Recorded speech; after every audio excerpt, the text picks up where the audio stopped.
Welcome back, everybody. For this deep dive, we're going behind the scenes at the Munich Security Conference. Ooh, sounds intense. It is.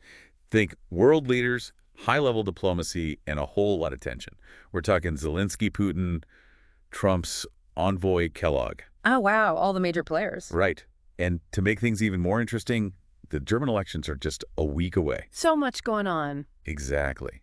So will we see some kind of breakthrough with all of this going on? What's going to happen with Ukraine? Well, there's been a lot of talk about a U.S. peace plan, maybe being presented by Kellogg himself.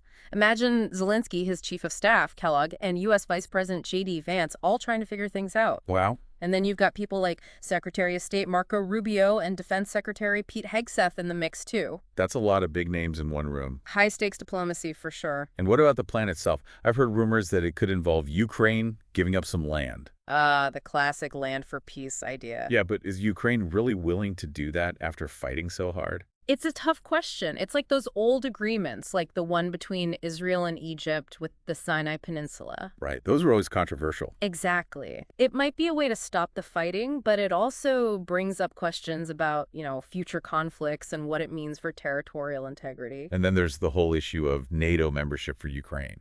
Yeah, that doesn't seem to be happening anytime soon, at least according to NATO officials. Even Trump has said he's not sure it's a good idea. It's interesting because Trump's always had a kind of unique take on NATO. Right. He's been skeptical. Yeah, he seems to think that sending more weapons to Kyiv is a better way to help right now, rather than promising something like NATO membership way down the line. Makes sense. So if NATO is off the table, what is Kellogg pushing for? Well, he suggested some pretty unconventional things, like holding elections in Ukraine even though martial law is still in effect. Wait, but isn't that against their constitution? It is, which makes you wonder what Kellogg is really after. Is he trying to help Ukraine, or is there something else going on? It's tricky.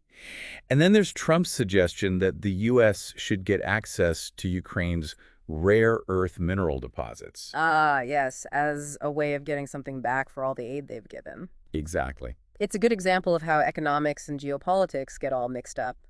Access to those minerals is super important for a lot of industries, and Ukraine has a lot of them. So this could be a big deal. Definitely. It raises some tough questions about, whether Ukraine would be taken advantage of and if their own needs are being considered. It's a complicated situation for sure. Very complicated. Yeah, it really does make you think about Russia's perspective. Right? Like, are they even open to a deal at this point? That's the big question, isn't it? I mean, they seem to have the upper hand militarily. So why would they compromise? Exactly. They might be thinking they can just wait it out and get even more out of any agreement. So maybe this U.S. peace plan is just a non-starter.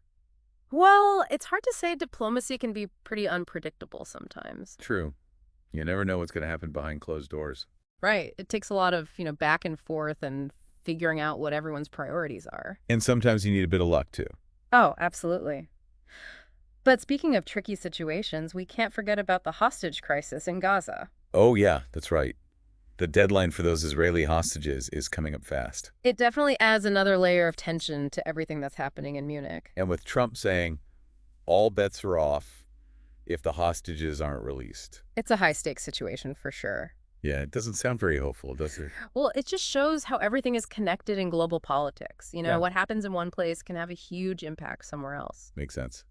And then on top of everything else, we have the German elections happening right after the Munich Security Conference. Oh, yeah, that's going to be interesting. Both the current chancellor and his likely successor are at the conference. So are they focusing more on diplomacy or trying to score political points? Probably a bit of both, I'd imagine. They need to look like strong leaders on the world stage, but they also have to be careful not to say anything that could hurt them back home. Tough balancing act. Definitely. So what do you think will happen in the German elections? Well, most experts seem to think it'll be another grand coalition between the center-left and center-right. Which would make sense. It seems like there's a real desire for stability in Germany right now. Yeah, especially with all the uncertainty in the world. But what about the other parties, like the Alternative for Germany and that new left-wing alliance? Those are the outliers.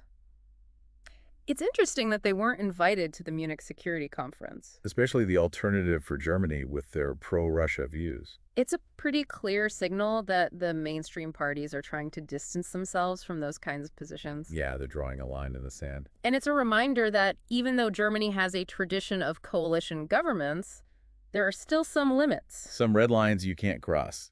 Exactly. It makes you think about the limits of tolerance in a democracy.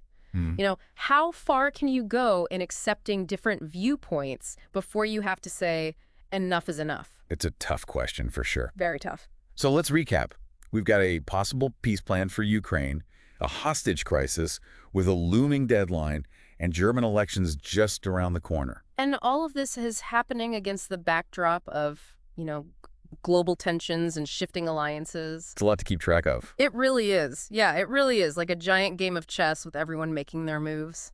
So what do you think is going to happen at the Munich Security Conference? What should we be watching for? Well, with everything going on, it's really hard to say. But one thing's for sure, Just that. the decisions that are made there, those behind-the-scenes deals, they're going to have huge consequences for everyone. It's easy to forget sometimes that all of this stuff actually matters. You Well, know? absolutely. The Uh, situation in Ukraine, the hostage crisis in Gaza, the elections in Germany, it's all connected. like pieces of a puzzle. Yeah, exactly. And how they all fit together is going to shape the world we live in. Things like international security, the economy, even just how countries interact with each other. Makes you realize how important it is to pay attention to what's happening. It really does. Yeah. We need to understand the forces that are driving these global events. And that's why I think these deep dives are so important. Me too. They help us make sense of everything that's going on. Right. They give us the information we need to have informed discussions and to be engaged citizens. Exactly, because the future isn't just something that happens to us. We have a role to play. Right. We shape the future through the choices we make and the actions we take. And for those of you listening who are really into international relations and global affairs, Especially those of you preparing for the UPSC exams. this deep dive has hopefully given you some food for thought. Understanding these complex issues is crucial for anyone who wants to work in diplomacy or international relations. It's a challenging field, but it's also incredibly rewarding. And we're here to help you along the way with these deep dives. So for all of you aspiring diplomats and policymakers, Or even just those of you who want to be informed global citizens. we encourage you to keep learning, keep asking questions, and keep challenging your own assumptions. The world needs more people who are engaged and informed and ready to tackle the big problems we're facing. Maybe some of you listening right now will be the ones to solve them. It could happen, but in the meantime, we want to hear from you. What are your thoughts on everything we've discussed? What are your predictions for the Munich Security Conference? Share your ideas in the comments below. And don't forget to like this episode and subscribe to our channel for more deep dives into the world's most pressing issues. Until next time, keep exploring, keep learning, and keep asking those tough questions